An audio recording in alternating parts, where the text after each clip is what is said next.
Our friends, today we want to be part of a conversation that has been going on, particularly in northern Uganda, on this catchword, parish to market.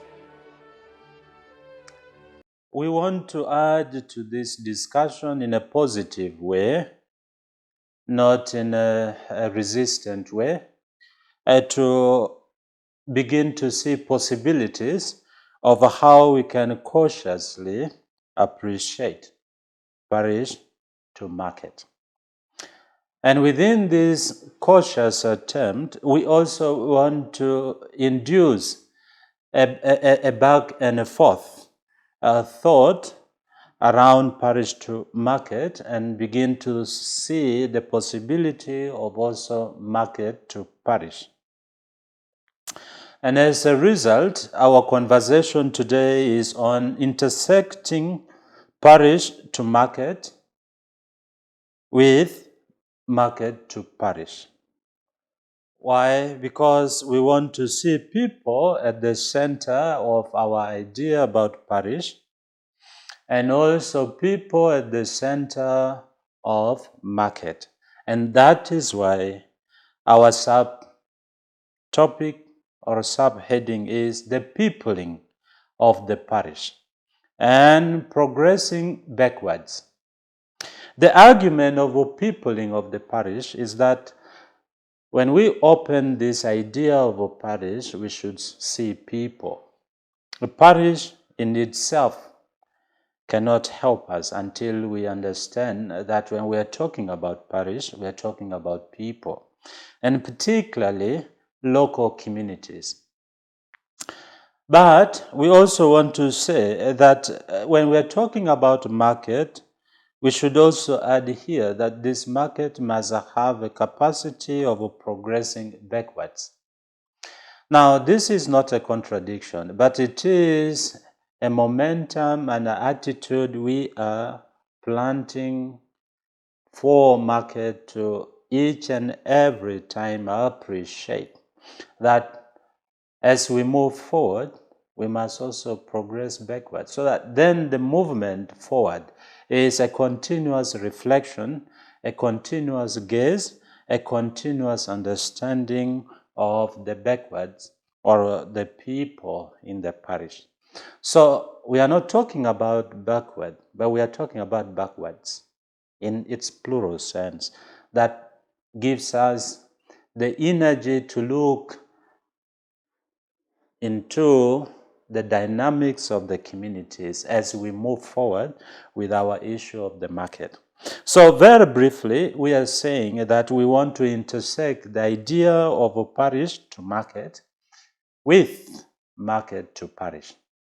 So the addition of this presentation is ideally the idea of market to parish as we popularize the idea of a parish to market.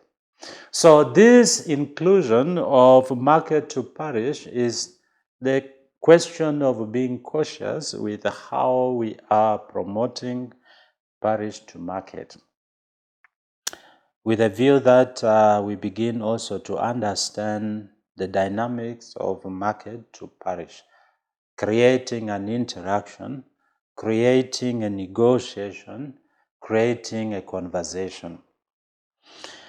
And to help us go through that, I want to, in a sense, pick on a book from Karl Polanyi in his works, The Great Transformation, The Political and Economic Origin of Our Time, first published in 1944, and I'm reading the current edition that came out in 2001. My argument here is to contest the notion of a parish to market as a model that has been characterized as a creative act of ingenuity attributable to any single person or mind.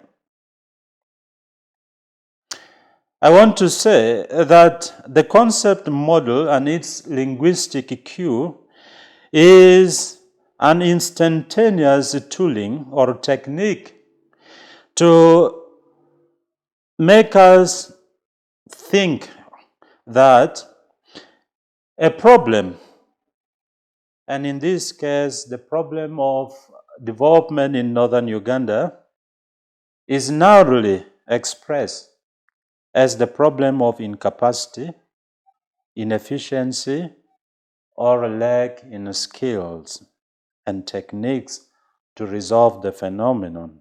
And in this case, the phenomenon is poverty or underdevelopment. We want to problematize the idea of a parish to market that it is a model, because by its characterization, model or modeling is eventful or an attribute of an event or events that needs a quick fix. It is in this sense that the idea of a parish to market has been conceptualized, and as a result, it has no genealogical founding and consequently dehistoricized and depoliticized. However, recalling his works in the book A Thousand Plateau, published in 1987, and the second one, Difference and Reputation, published in 1995, Gilles Deleuze argues for the notion of becoming as opposed to being. Why? Because being is a sense of stasis, a sense of a moment in which we think we know a phenomenon. And because, and on the basis of this assumption that we know a phenomenon, and in northern Uganda we can say we know the phenomenon is poverty or underdevelopment. And as a result, that which we think we know, we can create a model, or we can model a solution. I want to shift from this tradition of modeling and begin to look at parish to market as a complex issue that has no stasis but in a state of becoming, namely, it has a long history to which we need to understand. And at this point, we want to say parish to market has not been a creation of today, especially when we read it historically. And as a result, we want to situate this idea of a parish to market to an historical time in the global north, particularly in Western Europe, and see how it later engulfed the entire world. It is in this way of conceptualizing that I visualize the parish to market issue in northern Uganda. I want to draw also, as we said earlier on, the theoretical works of an economist and social theorist, Karl Polanyi, and already we mentioned in his book, The Great Transformation, the political and economic origins of our time, to help us understand this transition that today we call parish to market. But we shall also use the same to help us to create a conversation that moves us away from a linear progression from parish to market and begin to see a back and a forth movement or a loop that also requires us to move from the market to parish. That then you have two tendencies. One, a transition from parish to market. The second is a reversal from a market to parish. If we have these two interacting and intertwining, I argue here, then we have an authentic way of understanding the issue at hand. In other words, this should act as a cautionary attempt that should inspire us to a range of critical understanding of this idea of a parish to market without necessarily making it a market fundamentalism whose frontiers observes no sensitivity. In the section that follows, I attempt to historicize, therefore, this phenomenon of parish to market, putting it within a historical context and trying to demodel it. In other words, to say it is not a model issue. And once it is not a modeling issue, then it has to be re-historicized. And this is re-historicizing is to enhance visualizing parish to model to market as constructed. A constructed registry, and from which to argue for a cautious and a nuanced interaction and a re-engagement that helps us to see how we can understand authentically, we can get involved authentically, and communities can begin to appreciate what parish to market is, particularly when the market also appreciates what is in the parish. In other words, what is with the communities in terms of their imagined futures, especially when we are talking about a post-conflict communities that northern Uganda is. What are the core issues, the complex situations? We are now talking about land conflict. And this parish to market still needs the same land. So how can we help local communities to trust our thought around parish to market? How can we also listen from the local communities about their aspirations, their thought, and how they want this parish to market to move on? Once we've mentioned this, we need to create a context in what we are calling the genealogy of a parish to market. We want to note at this point that the etymology of the term parish to market is not well established because it is a conjuncture rather than a word or a concept. And so it has no specific definition and has no specific answer to which we can lay claims to that parish to market is this. Instead, it is a complex phenomenon that emerges from the history of the rise of capitalism in Europe, which involved the separation of land and labor and the commoditization of goods and services. It is also connected to Enlightenment thinking, which valorized progress in terms of money or capital, individualism, and challenged traditional forms of values.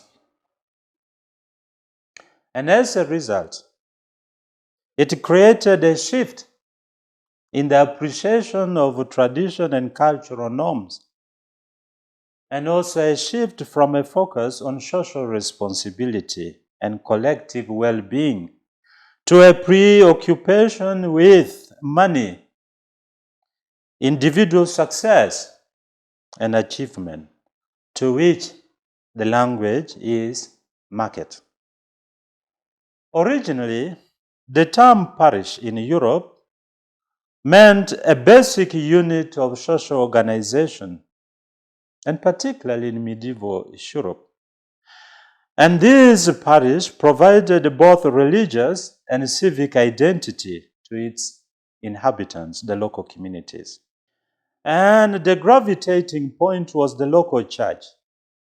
And the local church functioned, including not just the religious administration to the local communities, but also the administration of justice, the provision of poor relief or relief to the poor, and the maintenance of public order. In other words, the parish was a living organism whereas the church was the gravitating point. What we see here is you have local communities that were solving their problems and, in a sense, creating some public order. They were not messy, they were not disorderly. Well, they had a problem of poverty, as we can see, the church giving relief to the poor. But still, there was a sense of order, a sense of thinking through that made a parish a living organism, a peopling that had a way out to deal with their problems. And this is what we call agency. This is what we call a living organism. And this is the reason why we are saying that market should continuously gaze at parish, not with a competitive eye and mind, but a learning eye and mind. However, historically, we want to say, with the rise of capitalism, in the early modern period, the market began to supplant the parish as the primary unit of economic exchange. Instead of being tied to a particular locality, we are calling a parish, individuals could then buy and sell goods and services on a wider scale, leading to the growth of towns and cities and the emergence of new forms of economic organization. As a result, the market became a dominant social institution privileged over the parish and over the family, and many times also over the nation state as the primary unit of social organization. In this case, the market became a place where people came together to buy and sell goods and services, creating a complex network of relationships that encompass everything from small-scale transactions between individuals to large-scale global trade. I want to note that this transition from parish to market had significant impact on peasants and rural communities, particularly in terms of enclosure of a common land, or common lands, the plural to mean the variety of land and its nature. Prior to the emergence of market-based economic policies, or a market for that matter, many rural communities relied on common land for grazing, firewood, and other resources. Industrial capitalism created enclosure of these land and turned them into private property, depriving peasants of a vital source of subsistence and income. As Karl Polanyi notes in The Great Transformation, I quote him, in England, the dispossession of the peasantry had become acute by the beginning of the 18th century. Enclosure of a common land became common, together with the restriction of the lifestyle of the peasantry. And this enclosure was also accompanied by a range of other policies, such as poor laws, which sought to discipline the poor and ensure a cheap supply of labor for industries. We could go on and on, but what we want to say is the parish to market transition represented and still represents a shift, therefore, from a social order based on solidity or solidarity, reciprocity, and collective responsibility to one based on market or money, which implies competition, profit, individual, and self-interest, accompanied by a process of disembedding. And disembedding is where social relations and activities are increasingly organized around impersonal market. Impersonal is we don't care much about values and so forth, it's about money. So impersonal values or impersonal market transaction rather than personal ties and obligations and values. This has involved fundamental reconfiguration of power relations, as new forms of economic and political power have emerged while old forms have been transformed or displaced. Market is therefore not a neutral habitat of value, but reflects the power relations and cultural biases of its participants. It often reproduces and reinforces existing patterns of inequality and exclusion. In that case, market becomes a tool that can be used for good or for ill. I want to say it is not inherently evil or virtuous or good, but depends on the context in which we've calibrated its operation. And it is that today we want to calibrate market with parish. Not market or parish to market, but market with parish. This calibration, therefore, tells us to interrupt community values, community aspirations, community fear, community narratives, the politics around the community, the political history of the post-conflict communities that we are dealing with in northern Uganda, with the market we want to talk about. It is this that we call calibrating. Consequently, in the section that follows, I seek to redirect our discussion to sensitively accommodate the fallible and opaque character of market, so that parish, given its inherent attribute of being peopled, and that people are an infrastructure, becomes both the inspiration and moderator of market.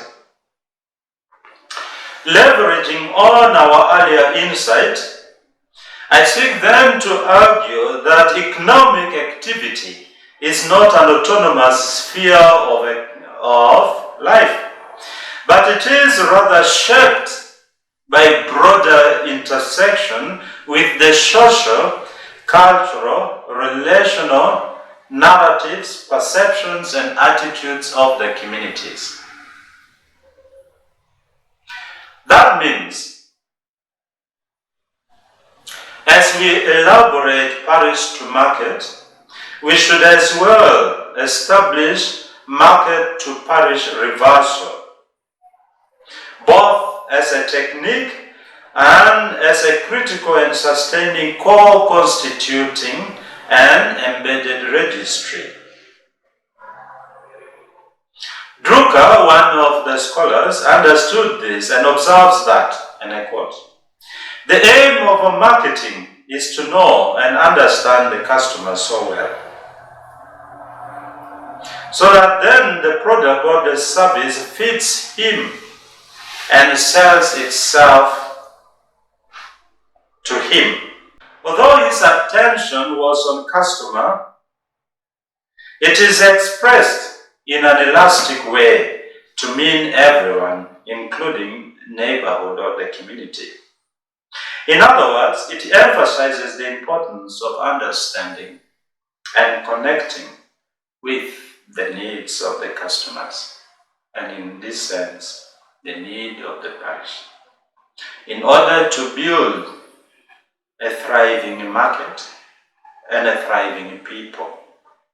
In another sense, market and parish are and should be intertwined, with both relying on each other and on shared systems of beliefs and values of the people, so much so that market has to occupy a quasi-parish role, as much as parish has to co-adapt as a quasi-market, creating an intersection of market and parish. In his book, The Moral Economy of the Peasant, published in 1976, James C. Scott discusses the concept of subsistence ethics and how they clash with market-oriented economies. Scott argues that subsistence economies are based on a moral economy that prioritizes the provision of basic needs such as food and shelter rather than the accumulation of wealth. This clashes with market-oriented economies where the accumulation of wealth is the primary goal and can lead to social unrest and resistance. As a result, we want to say that the two should actually create an interaction, create a conversation. And in this case, we want to read from marketplaces to a market economy, the transformation of rural Massachusetts between 1750 and 1850 by John Majeski and published in 1996. And he says, what is important is not to see a transition from a traditional subsistence-based economy to a market-oriented economy in rural Massachusetts in the 18th and 19th century, but rather a concurrent progression that we still appreciate tradition, we still appreciate values, we still appreciate subsistence as we transition to market. Because the basic of life is not market, the basic of life is subsistence. And once we can create a grounded subsistence, then we can create a sustainable market. This is what Majeski is telling us. And what that therefore means is, while we read Weber again in The Protestant Ethic and the Spirit of Capitalism, first published in 1905, and a new edition in 2001, Weber discusses a relationship between religion and economic system. And he argues that Protestantism, particularly Calvinism, played a crucial role in the emergence of capitalism because it emphasized the value of hard work, frugality, and the accumulation of wealth as signs of God's grace. What Weber is telling us here is that the sustainability of a market depends on how the parish has enabled market. The enabling perspective of the modern capitalism, Weber argues, has been Protestantism. We need to see in the parish what is the enabling value, what is the enabling narrative, which also implies what are the fears, what are the shortcomings that the communities feel, and what is the imagined future of the communities. As we earlier on said, the communities are a living organism with vast experience. Part of this experience is imagined future collectively where the parish or the local community want to go. And it is these that become the enabling values to create a sustainable market. Weber tells us, and I want to repeat, that the spirit of capitalism was founded on Protestantism, particularly Calvinism. What is this spirit in the parish? What is this spirit in the local community?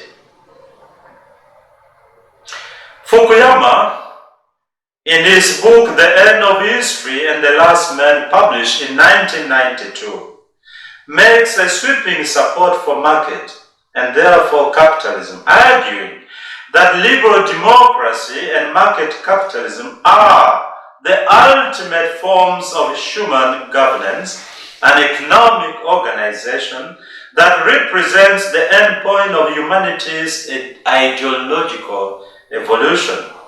In his view, the collapse of Soviet Union and Soviet communism and the spread of market-oriented economies around the world signaled the triumph of liberal democracy and the end of history. Fukuyama, unfortunately, didn't know he was creating a disembodied market. A market framed in an insensitive context, devoid of social and cultural complexity. And to answer this concern that I've highlighted, a work titled Economics of Good and Evil, The Quest of Economic Meaning from Gilgamesh to Wall Street, published in 2009 and a new edition 2013, Sedlacek offers a philosophical perspective on the relationship between economics and morality, economics and values, and argues that economics is not a value-neutral science and should not be, and so market should not be as well, because both economics and market is deeply embedded in the values and ethical issues in the community. So to answer Fukuyama, there's no end of history. There's a continuation of history. And there's no last man. Because we must contend that market and economics must be more and more holistic and take an holistic approach to human well-being, incorporating concepts such as happiness of the community, dignity of the community, and justice, rather than solely focusing on material wealth. To enhance this view, Raworth, in the book Doth Not Economics, or Donut Economics, 7 Ways to Think Like a 21st Century Economist, published in 2017, offers a new framework for economic thinking that prioritizes human well-being and environmental sustainability over economic growth. Raworth argues that conventional economic theories and models are outdated and inadequate to address the complex challenges of the 21st century, such as climate change, equality, social injustice, communal or community imagined futures, and imagined fears. She then proposes a new donut model that seeks to balance the needs of the community and the planet within the limits of ecological and social boundaries as we mark time. It is in this sense that Mazzucato, in the book The Value of Everything, Making and Taking in the Global Economy, published in 2018, offers a critique of the conventional view of a market as efficient allocator of resources and rewards. Mazzucato argues, instead, that the market economy is deeply embedded in a web of social and institutional relationships, and that the creation of economic value is not a market issue only, but a collective effort that requires both public investment, innovation, public values, public imagined futures, as much as we can talk about money. She proposes, therefore, a new approach to measuring economics and market. And her frame is recognition of the role of the public, community, and social value creation, and a rebalance that creates a relationship between the public and private sector to make a more responsible market. In conclusion, parish to market is therefore not a model and should not be a model to push down the throats of the communities, but should be realized that it is a thinking in the historical trajectory of capitalism, and therefore it requires some amount of caution, some amount of balance, what I call calibrating, between what it is with what the parish is. So, from its historical context to the application today, particularly in northern Uganda, that this issue has been going on for a while, we call that we all should place parish to market in two contexts. As a conjuncture, not as a model, that requires a little more caution, conversation, negotiation, beyond growth and new frontiers. It is in this sense that I argue that trends of a particular market should focus on how it impacts on the parish or the local community. And particularly when we begin to see parish as a living organism, what I refer to as the peopling of the parish. And that the parish, therefore, and the parish to market thinking must progress backwards. And the progression backwards means or requires that as we talk about market, we should also simultaneously talk about parish. This progression backwards, as I did say, is an interaction between parish and market, meaning and requires that parish to market should not be conceptualized as a linear progression from parish to market, but that it is a complex relationship, a negotiation, a reconfiguration that requires a calibration of market and a parish, each on the same footing. And that means, as we go for market, we should also simultaneously appreciate and understand the aspirations of the parish, of the local community. That therefore gives us an alternate mindset. That as we talk about parish to market, we should begin to talk about as well market to parish. So we have a complex co-constituting phenomenon here. The phenomenon of a parish to market, but equally market to parish.